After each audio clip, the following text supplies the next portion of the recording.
अस्सलाम वालेकुम वरहमतुल्लाहि वबरकातुहू। डियर स्टूडेंट्स, आपको मेरी आवाज़ आ रही है? Are you listening my voice? Yes और बोर्ड आपको क्लियर नज़र आ रहा है? Yes sir. ओके। अब जो है वो आप लोग अपने माइक ऑफ कर दें, अपने माइक्स को ऑफ कर दें, ठीक है, ताकि डिस्टर्बेंस जो है वो ना हो।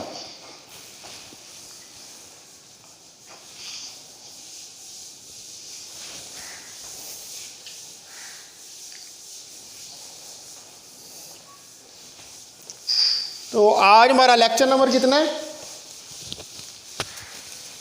वेव्स का?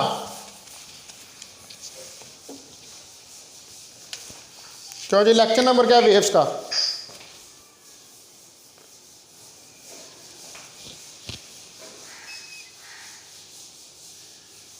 What is the lecture number of waves, please tell me. 5 minute add बच्चों को ऐड हो लेने से फिर डिस्टर्बेंस क्रिएट हो रही है।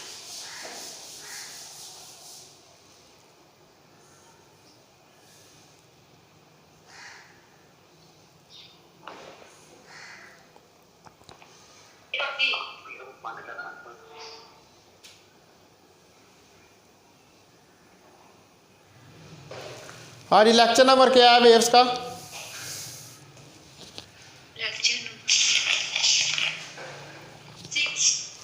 वेव्स का लेक्चर नंबर 6 है, ठीक है।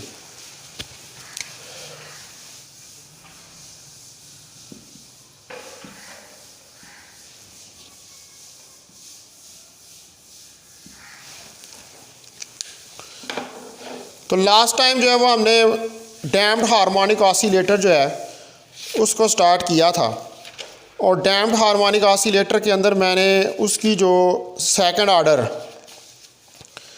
Linear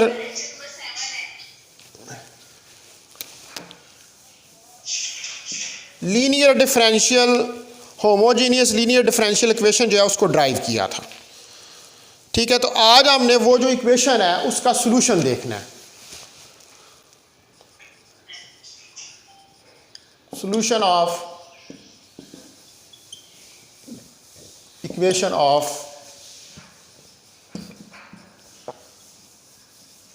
damped harmonic oscillator। आपने जो लास्ट टाइम इक्वेशन कैलकुलेट की थी वो इक्वेशन थी आपकी d square x over d t square plus 2 beta d x over d t plus omega square x is equal to 0। ये इक्वेशन जो है ये आपने कैलकुलेट की थी, और इसमें के ओवर एम आपको पता है कि ओमेगा स्क्वायर के बराबर है, और बी ओवर एम जो है वो 2 बीटा के बराबर है। अब ये जो इक्वेशन है इस इक्वेशन को हमने सॉल्व करना है, यानी कि इसका सॉल्यूशन जो है वो हमने निकालना है इस इक्वेशन का। तो इस इक्वेशन का सॉल्यूशन निकालने के लिए हम दोबारा वही वाला जो सॉल्यूशन है उसको ऑब्जर्व कंसिडर करेंगे कि x is equal to e की पावर पी टी, जो हमने सिंपल हार्मोनिक ऑसिलेटर के केस में लिया था। तो इसका D x over d T लें तो ये पी ई की पावर पी टी के बराबर आ जाएगा, और अगर इसका D square x over d t square लिया जाए तो ये पी स्क्वायर ई की पावर पी टी जो है ये उसके बराबर आ जाएगा।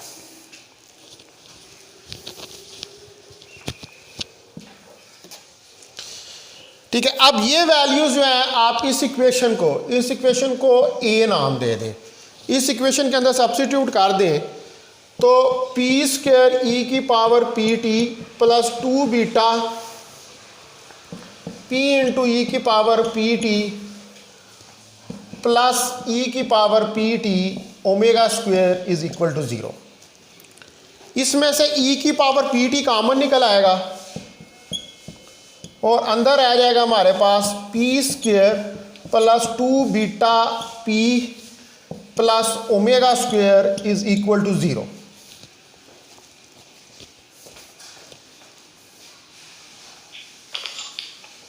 ये वैल्यू हमारे पास आ जाएगी।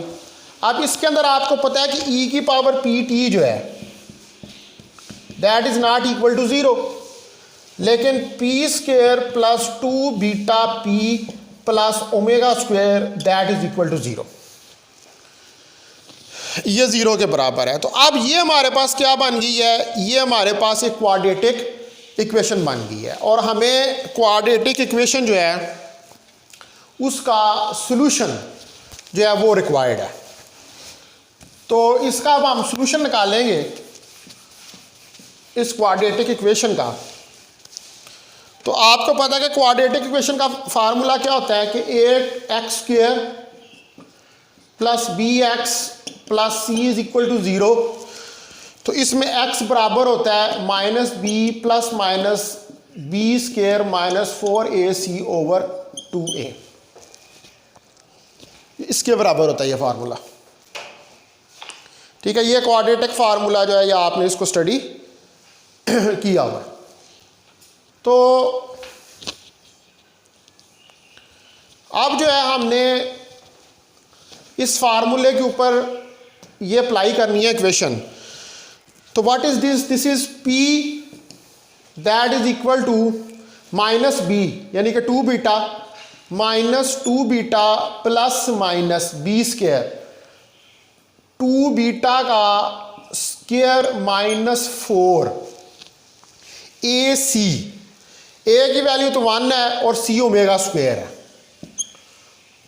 और 2a, ए की वैल्यू 1 है मल्टीप्लाई बाई 1। तो ये हमारे पास वैल्यू आ जाएगी। तो इसको आप लिख सकते हैं कि p is equal to minus 2 beta plus minus 4 beta का square minus 4 omega square divided by 2।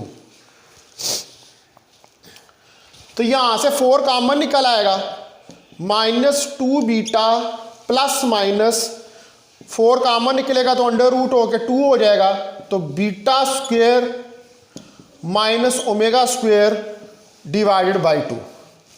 यहां से अब मैं 2 को कॉमन निकालता हूं, 2 common minus beta plus minus beta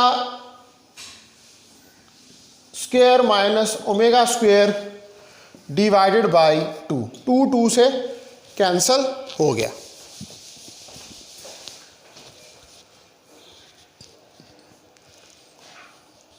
ठीक है डियर स्टूडेंट्स, 2 से कैंसिल हो गया। तो पीछे हमारे पास रह गया p is equal to minus beta plus minus beta square minus omega square. ये हमारे पास सॉल्यूशन जो है वो आ गया। अब ऑब्वियसली चूंकि 2 वैल्यूज आ रही हैं इसके अंदर, तो इसके ऊपर प्रिंसिपल ऑफ सुपरपोजिशन लगेगा। तो मैं इन 2 वैल्यूज को P1 और P2 का नाम दे देता हूं। मैं कहता हूं कि P1 मेरे पास minus beta plus beta square minus omega square है, और P2 मेरे पास minus beta minus beta square minus omega square है।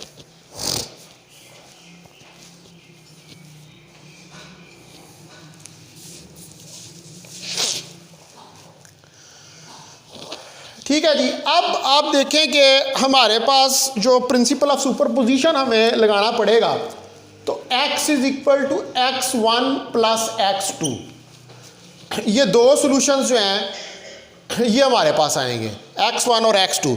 तो अब हमारे पास x1 की वैल्यू जो है, x1 की वैल्यू a1 e की पावर p1t और x2 की वैल्यू a2 e की पावर p2t, ये वैल्यूज आ जाएंगी।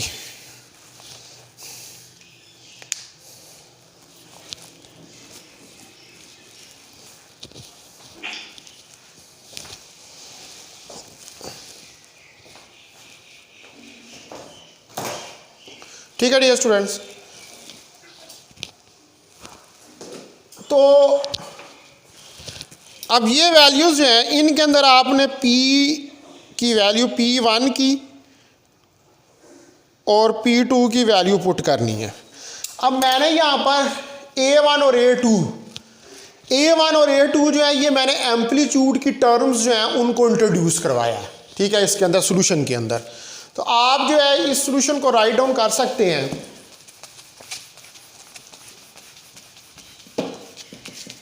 कि x is equal to x1 की वैल्यू a1 e की power p1t plus a2 e की पावर p2t, ये वैल्यूज जो हैं ये आपके पास ऐड अप हो जाएंगी। यानी कि अब आपने इसके अंदर p1 और p2 की जो वैल्यूज हैं उन वैल्यूज को आपने सब्स्टिट्यूट करना है। तो p1 और p2 की वैल्यूज को हमने जो है वो नाम दिया है, एक को p1 का है और एक को p2 का है, ठीक है। तो p1 जो है हमारे पास x, इसमें रखें वैल्यू a1 e की पावर, अब p1 की वैल्यू है minus beta plus beta square minus omega square का under root into t plus a2 e की पावर p2 की value minus beta square minus omega square t. ये हमारे पास दो वैल्यूज हमने इसके अंदर सब्स्टिट्यूट कर दी, ठीक है। अब ये जो इक्वेशन है, ठीक है, ये वाली, ये आपके पास जर्नल इक्वेशन है for the solution of damped harmonic oscillator. This is the general equation of displacement for damped harmonic oscillator. ये जर्नल इक्वेशन है हमारे पास डैम्प्ड हार्मोनिक ऑसिलेटर की। अब इस इक्वेशन से हमने आगे जो है वो तीन कंडीशंस उनको स्टडी करना है। उनमें एक कंडीशन हमने पढ़नी है ओवर और हाई डैम्पिंग, ठीक है, फिर हमने पढ़नी है लोअर या अंडर डैम्पिंग, और फिर तीसरे नंबर पे हमने पढ़नी है क्रिटिकल डैम्पिंग।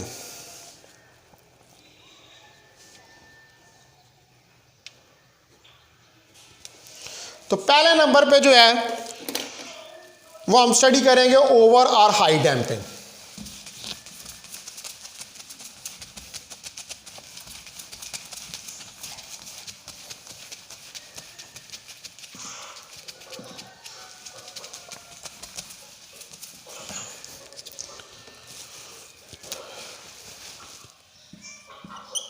ओवर नंबर 1 है ओवर और हाई डैम्पिंग, यानी कि जो ऑसिलेटर है उसके ऊपर डैम्पिंग का इफेक्ट जो है वो ज़्यादा है,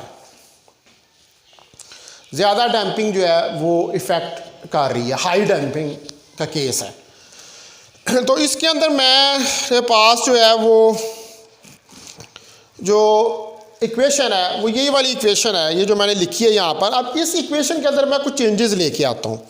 वो क्या कि यहाँ पर मैं कहता हूँ कि माइनस बीटा 1 एक वैल्यू लेता हूँ, तो minus beta plus beta square minus omega square, तो माइनस इसके अंदर मल्टीप्लाई होगा तो beta minus beta square minus omega square के बराबर आ जाएगा, ठीक है। ये एक इक्वेशन आ जाएगी। उसके बाद दूसरी minus beta 2 minus beta square minus omega square, तो ये क्या करेगा, इसको beta plus beta square minus omega square, जब माइनस अंदर मल्टीप्लाई हो जाएगा। तो अब हमारे पास जो है ये दो वैल्यूज़ होगी, यानी कि हम इसको सॉल्यूशन को अगर यूँ लिखें कि x is equal to a1 e की power minus beta 1t plus a2 e की पावर माइनस बीटा 2t, ये हम सॉल्यूशन को राइट डाउन कर दें। तो यहाँ पर अब ये सॉल्यूशन जो है ये हमारे पास ये वाली इक्वेशन जो है इसमें अब ये दो टर्में आ रही हैं, एक बीटा 1 फैक्टर के साथ आ रही है, एक बीटा 2 फैक्टर के साथ आ रही है। तो ये जो अबव ये पूरी इक्वेशन है ये वाली, ये जिसमें हमने बीटा 1 और बीटा 2 को डिफाइन किया है, ये जो अबव टर्म्स हैं इसमें ये रिप्रेजेंट कर रही है डिके ऑफ ऑसिलेशन को with respect to time. The terms in above equation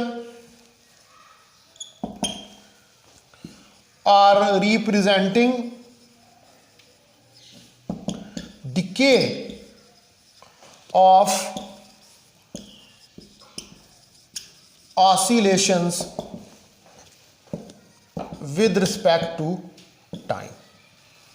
तो ऑब्वियसली डैम्प्ड हार्मोनिक ऑसिलेटर का केस है, तो in the case of damped harmonic oscillator, ठीक है, तो in the case of damped harmonic oscillator जो है वो आपको इस बात का पता है कि डैम्पिंग में फ्रिक्शन ऑफ एयर जो है वो इंक्लूड होती है, और जब फ्रिक्शन ऑफ एयर जो है वो इंक्लूड हो जाती है तो फ्रिक्शन ऑफ एयर के इंक्लूड होने की वजह से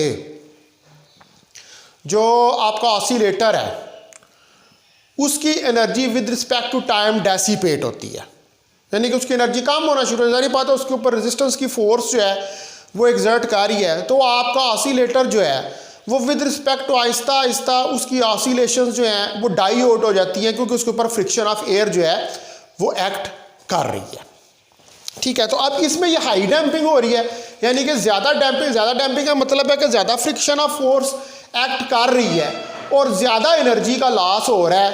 एनर्जी लॉस होने की वजह से जो ऑसिलेटर है उसकी ऑसिलेशन जो है वो आहिस्ता आहिस्ता डाई आउट हो रही हैं। तो यहाँ पर हमारे पास जो कंडीशन है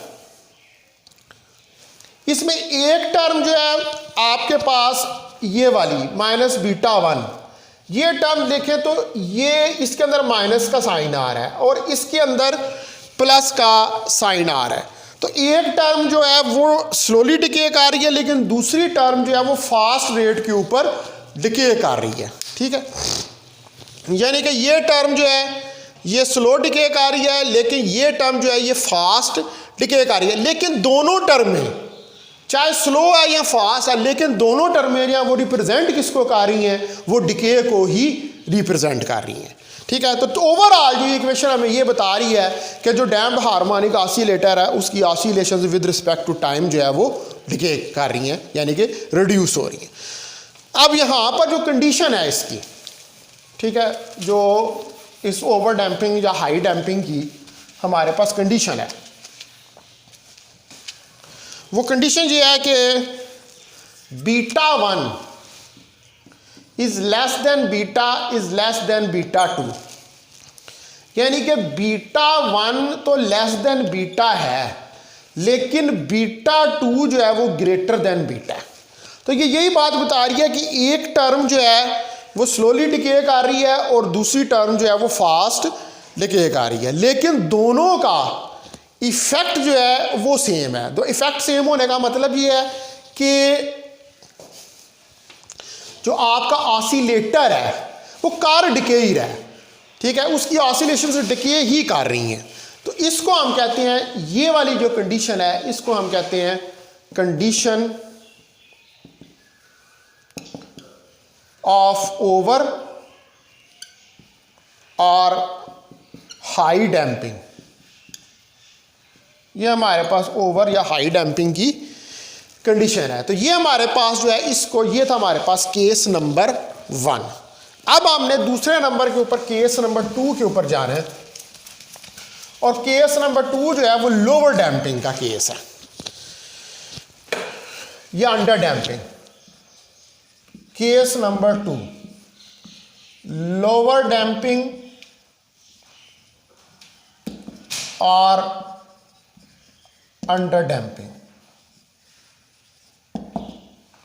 ठीक है। यानी कि इस केस में डैम्पिंग जो है वो पिछले के मुकाबले में कम हो तो रही है, लेकिन पिछले के मुकाबले में डैम्पिंग जो है वो कम होगी, इसलिए हम इसको कह रहे हैं कि ये लोअर डैम्पिंग या अंडर डैम्पिंग का जो है वो केस है। अच्छा, तो इस केस के अंदर जो कंडीशन है कि beta square is less than omega square, beta आपको पता है कि this is the factor of friction of air, और ओमेगा स्क्वायर क्या, that is the natural frequency of the oscillation of the oscillator, ये बात आप जानते हैं। तो अगर बीटा स्क्वायर लेस देन यानी कि ये फैक्टर कम है नेचुरल फ्रिक्वेंसी के मुकाबले में, तो फिर उस सूरत में ऑब्वियसली अगर ये फैक्टर कम है, अगर ये फैक्टर ज़्यादा होगा तो फिर हाई डैम्पिंग होगी, लेकिन चूंकि ये फैक्टर कम है तो फिर हाई डैम्पिंग तो नहीं, फिर लो डैम्पिंग होगी क्योंकि ये नेचुरल फ्रिक्वेंसी से कम है, तो इसलिए ये लो डैम्पिंग या अंडर डैम्पिंग का केस है। अच्छा, अब आप देखें कि जो आपके पास इक्वेशन थी x that is equal to a1 e की power minus beta plus beta square minus omega square t plus a2 e की power minus beta square minus omega square t. ये आपके पास जनरल इक्वेशन है जो आपने भी पीछे ड्राइव की है। अब इस इक्वेशन के अंदर जो ये वाला फैक्टर है beta square minus omega square under root, इसको मैं लूं और इसमें से माइनस को कॉमन निकाल लूं तो omega square minus beta square under root आ जाएगा, ठीक है, और -1 का अंडर रूट,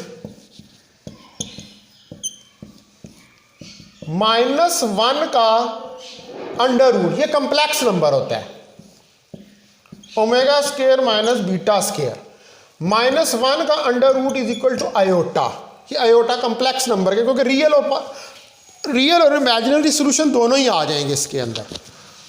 तो beta square minus omega square का under root that is equal to iota omega square minus beta square.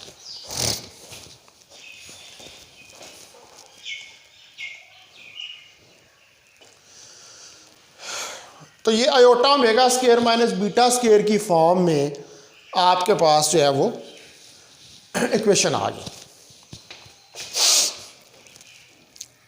अब मैं जो ये वाली इक्वेशन है इसको नाम दे देता हूँ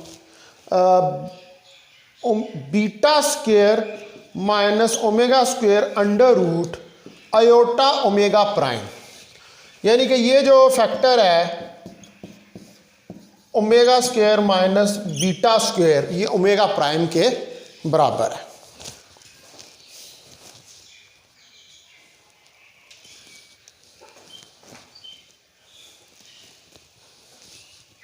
ठीक है डियर स्टूडेंट्स, तो इसका मतलब है कि हमारे पास अब जो सॉल्यूशन है इस इक्वेशन के अंदर ये वैल्यू अगर सब्स्टिट्यूट करें, ये जो हमने निकाल लिया अभी आयोटा ओमेगा प्राइम, ये जो x वाली इक्वेशन है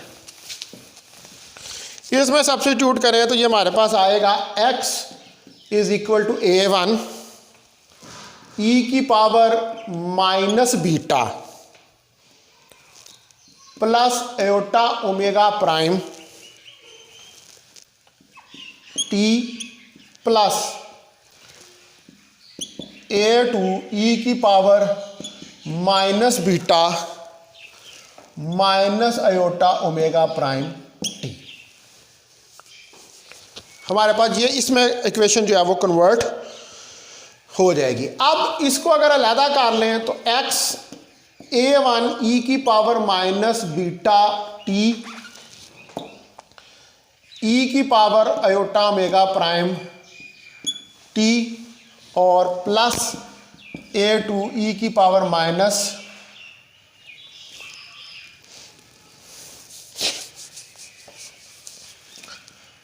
बीटा टी और e की power minus iota omega prime t,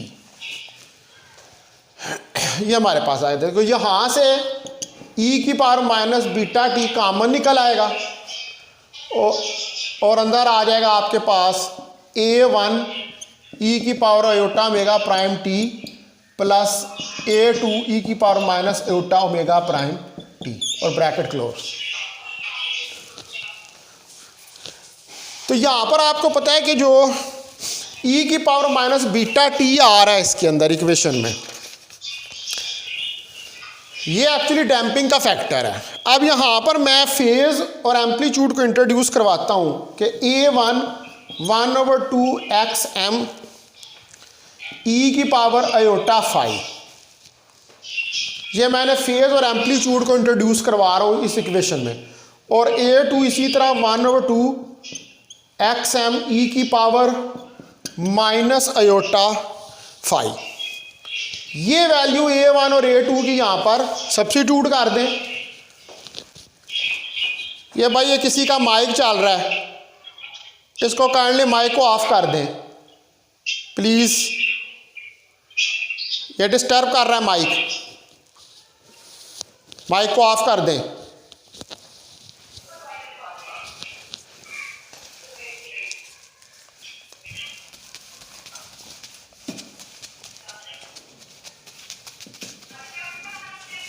ठीक है, तो ये इक्वेशंस जो है इसमें सब्स्टिट्यूट करें तो x is equal to XM common आ जाएगा e की पावर माइनस बीटा टी, और अंदर आ जाएगा 1/2 e की पावर आयोटा फाई, e की power iota omega prime t plus 1/2 e की power minus iota phi e की power iota omega prime t. ये चीज़ हमारे पास बन जाएगी।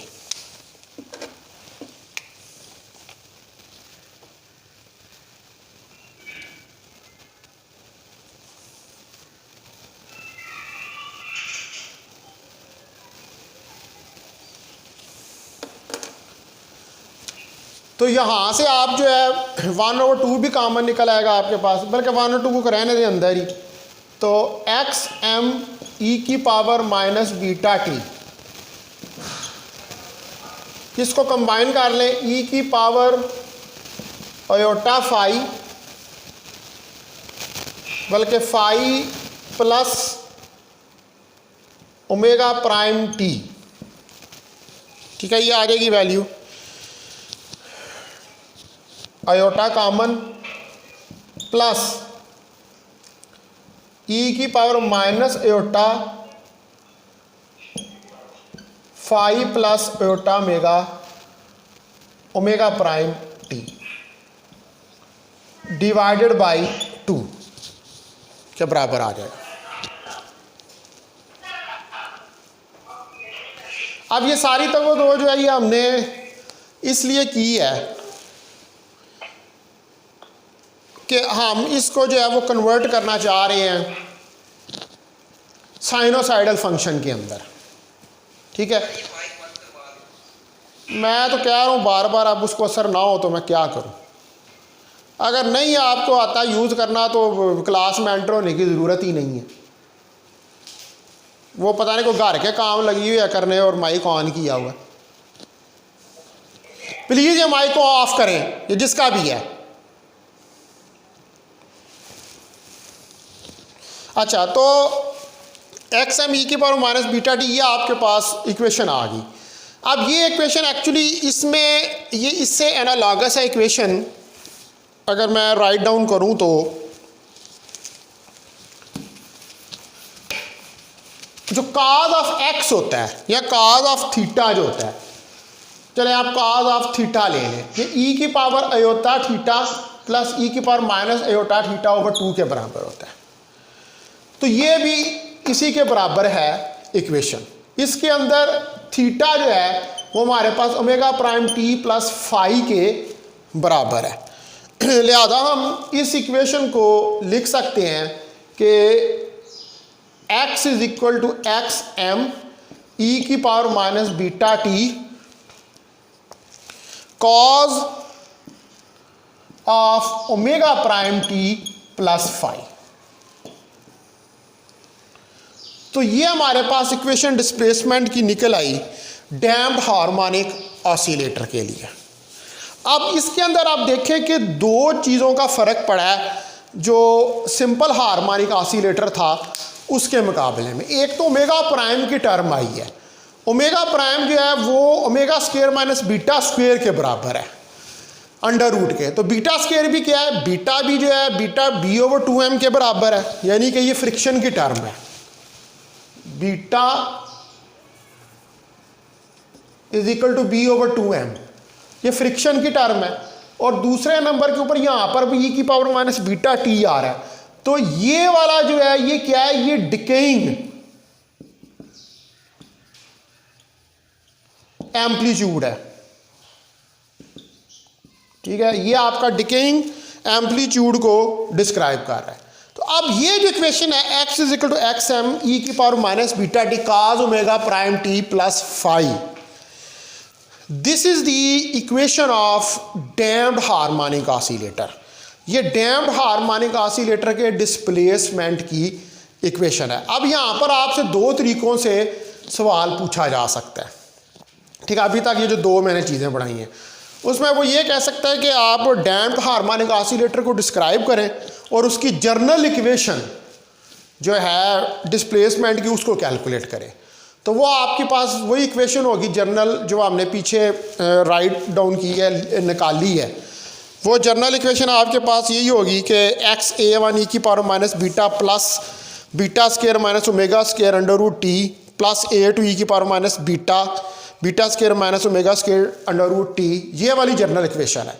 अब इस जर्नल इक्वेशन में से दो कंडीशंस आपने जो है वो कैलकुलेट की हैं। वो कंडीशंस आपने कौन से कैलकुलेट की है, एक कंडीशन आपने कैलकुलेट की है हाई डैम्पिंग की, जिसमें आपने कहा कि बीटा जो है वो less than beta square beta 2 के है। और दूसरी आपने ये जो अब इक्वेशन निकाली है डिस्प्लेसमेंट की, इसमें आपने बीटा स्क्वायर को लेस देन ओमेगा स्क्वायर लिया था। तो beta square less than omega square जो है what is this, this is the condition of low damping. और लो डैम्पिंग के केस के अंदर आपने ये इक्वेशन डिस्प्लेसमेंट की निकाली। अब आप देखें कि ये इक्वेशन जो है एक्स एम ई की power minus beta T cos omega prime t plus 5, इसको अगर कंपेयर करें सादा हार्मोनिक ऑसिलेटर से तो इसमें दो फर्क आ रहे हैं। एक तो यहाँ पर ये ओमेगा प्राइम आ रहा है, इधर ओमेगा है, और इधर ई की पावर माइनस बीटा टी आ रही है, इधर ई की पावर माइनस बीटा टी नहीं है। क्योंकि जो सिंपल हार्मोनिक ऑसिलेटर है वो तो आपने उस जगह पे रखा हुआ है जहाँ पर आपके पास फ्रिक्शन ऑफ एयर जो है वो प्रेजेंट नहीं है, तो वहाँ पर तो कोई भी डैम्पिंग का इफेक्ट जो है वो नहीं होगा, ठीक है। लेकिन जब आपने फ्रिक्शन ऑफ एयर जो है उसको इंक्लूड कर लिया है तो फिर आपके पास जो है वो डैम्पिंग का इफेक्ट आएगा। तो ये वो क्वेश्चन पूछ सकता है पेपर के अंदर कि आप इस डैम्पिंग के इफेक्ट को डिस्क्राइब करें, लोअर डैम्पिंग का केस या हाई डैम्पिंग का केस जो है उसको डिस्क्राइब करें। अच्छा, अब इसके अंदर हमारे पास जो फ्रीक्वेंसी है इस ऑसिलेटर की F prime omega prime over 2 pi, तो एफ प्राइम ओमेगा प्राइम कितना है, omega square minus beta square over 2 पाई के बराबर है। और अगर हम कहें कि damping is very low, if damping is very low, अगर डैम्पिंग बहुत लो है तो बीटा स्क्वायर जो है फिर much less than omega square होगा। तो अगर much less than omega square है तो फिर beta square almost goes to 0।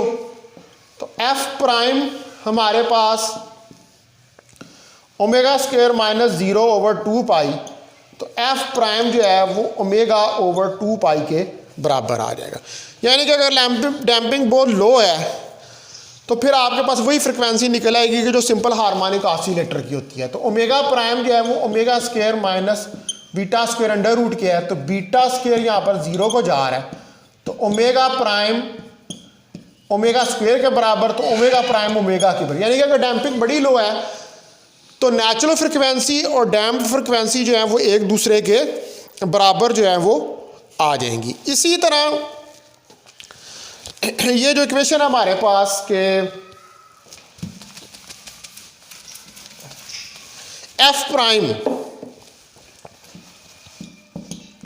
Omega square minus beta square under root over 2 पाई,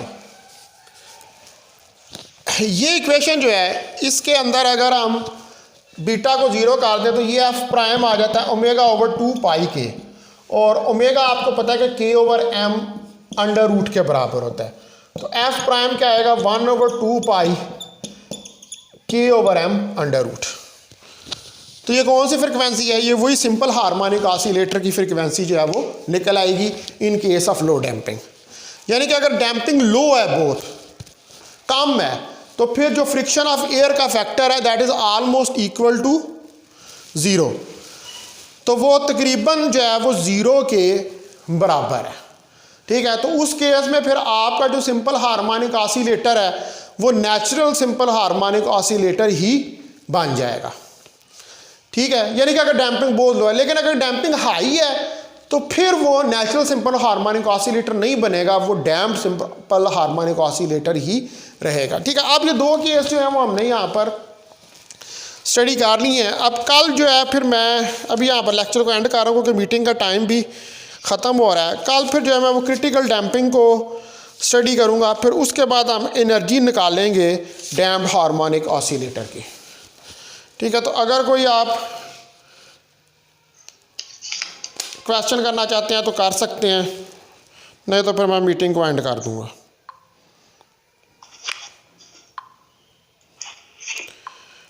यहाँ पर अभी जो अटेंडेंस है आपकी वो सिर्फ 46 स्टूडेंट्स हैं।